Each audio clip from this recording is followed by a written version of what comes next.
नहबुदु नसल्ली अला रसूलिहिल करीम अम्मा बाद फ़अऊज़ु बिल्लाहि मिनश्शैतानिर रजीम बिस्मिल्लाहिर रहमानिर रहीम रब्बि इश्रह ली सदरी व यस्सिर ली अमरी वहलुल उक़दतम मिन लिसानी यफ़क़हू क़ौली रब्बि ज़िदनी इल्मा रब्बि ज़िदनी इल्मा रब्बि ज़िदनी इल्मा।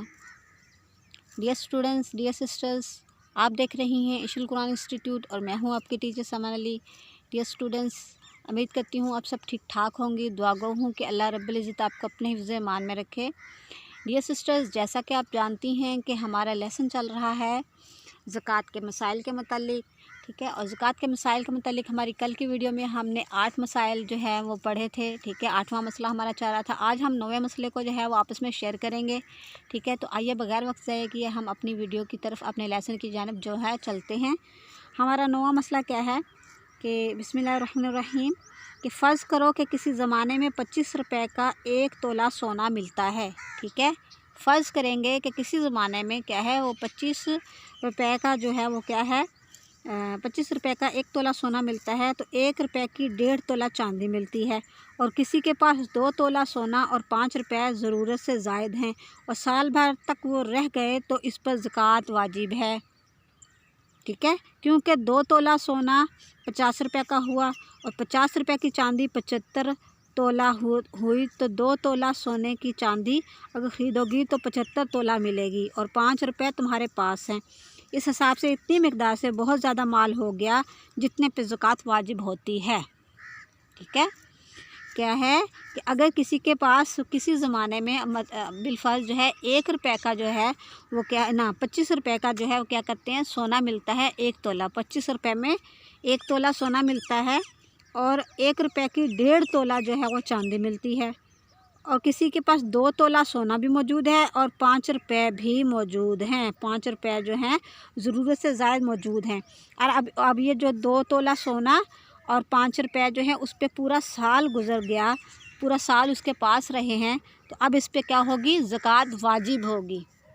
अब इससे हम आज के दौर के जो है वो हिसाब लगा लेंगे कि कितना जो है जितनी, यानी कि कुछ मिकदार में उसके पास चांदी मौजूद है और कुछ मिकदार के उसके पास पैसे मौजूद हैं, या फिर कुछ मिकदार में उसके पास सोना मौजूद है और उतनी ही मिकदार में जो है वो कुछ मिकदार में क्या है उसके पास पैसे मौजूद हैं। तो दोनों को मिला लेंगे। दोनों को मिलाने के बाद अगर 52.5 तोले चांदी की कीमत को रकम पहुँच जाती है, या फिर अगर जो है 7.5 तोला सोने की कीमत को जो है वो रकम पहुंच जाती है, तो क्या होगा दोनों सूरतों में उस पर क्या होगी ज़कात वाजिब होगी, ठीक है। अच्छा, हमारा 10वां मसला है कि 1 रुपये की चांदी मसलन 2 तोला मिलती है और किसी के पास फ़क़त 30 रुपये चांदी के हैं, तो इस पे ज़कात वाजिब नहीं। और यह हिसाब ना लगाएंगे कि 30 रुपये की चांदी 60 तोला हुई, क्योंकि रुपया तो चांदी का होता है और जब फ़क़त चांदी या फ़क़त सोना पास हो तो वज़न का एतबार है, कीमत का एतबार नहीं। यह हुक्म इस वक्त का है जब रुपया चांदी का होता था। आजकल तो आम तौर पे जो है ये चीज़ नहीं है, ठीक है। तो इसलिए हम इस मसले को जो है वो छोड़ देते हैं, ठीक है। तो किसी के पास 100 रुपये ज़रूरत से ज़्यादा रखे थे, फिर साल पूरा होने से पहले 50 रुपये और मिल गए, तो इन 50 रुपये का हिसाब अलग ना करेंगे बल्कि इसी 100 रुपये के साथ मिलाएंगे। और जब इन 100 रुपये का के ऊपर जो है पूरा साल हो गया तो पूरे 150 की ज़कात वाजिब हो गई, ठीक है। फिर क्या होगी पूरे 150 के ऊपर क्या हो जाएगी ज़कात वाजिब हो जाएगी। तो नेक्स्ट हमारा मसला है कि नेक्स्ट हमारा मसला क्या है कि किसी के पास 100 तोला चांदी रखी थी, फिर साल गुजरने के से पहले 2-4 तोला सोना भी आ गया, ठीक है। किसी के पास 100 तोला चांदी रखी हुई थी, फिर साल गुजरने से पहले 2-4 तोला सोना आ गया या 9-10 तोला सोना मिल गया, तब भी इसका हिसाब अलग ना किया जाएगा बल्कि इससे चांदी के साथ मिला के ज़कात का हिसाब होगा। ये नहीं कहेंगे कि ये तो इसके ऊपर साल नहीं गुजरा, ये तो अभी से मिली है, 2-4 महीने हुए हैं, 6 महीने हुए, ऐसा नहीं हुआ।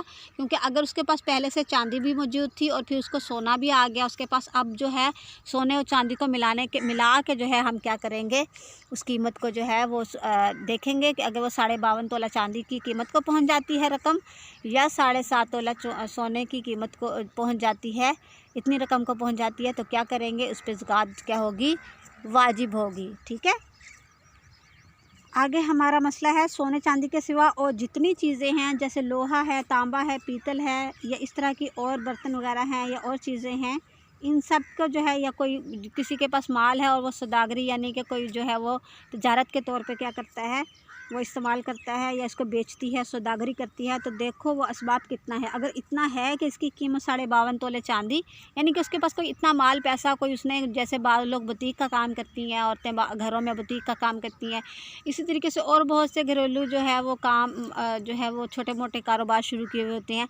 अब उन कारोबार में जो उसने माल पैसा लगाया हुआ होता है, उस माल पैसे को हम देखेंगे कि ये इसमें जो वो जो माल पड़ा है उसके पास, तो वो उसकी कितनी कीमत है। उसकी कीमत अगर 7.5 तोले सोने की कीमत को पहुंच जाती है या 52.5 तोले चांदी की कीमत को पहुंच जाती है, तो हम क्या करेंगे, हमें जो है फिर हुक्म उसका यही होगा कि उसके ऊपर क्या होगी, ज़कात वाजिब होगी। ठीक है, तो ये है हमारे मसाइल ज़कात के। अभी ज़कात के बहुत से मसाइल हमारे रहते हैं, इंशाअल्लाह अज़ीज़ जो है उन मसाइल को हम अगले लेसन में हम जो है वो शेयर करेंगे। और उस वक्त के लिए इजाज़त चाहने से पहले आपके साथ जो है छोटी सी गुजारिश करूँगी, अगर आपको मेरी वीडियोस से थोड़ी बहुत हेल्प होती है तो मेरे चैनल को जो है वो सब्सक्राइब कीजिए, लाइक कीजिए, शेयर कीजिए और कमेंट बॉक्स में तो लाजमन बताइए। तो इंशाल्लाह मिलेंगे हम अगले लेसन के साथ अगली वीडियो में। उस वक्त के लिए चाहूँगी इजाज़त, और इजाज़त चाहने से पहले आप देख लें सूरज के तुलू होने का मंज़र थोड़ा सा।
अल्लाह हाफिज़, फ़ी अमानुल्लाह।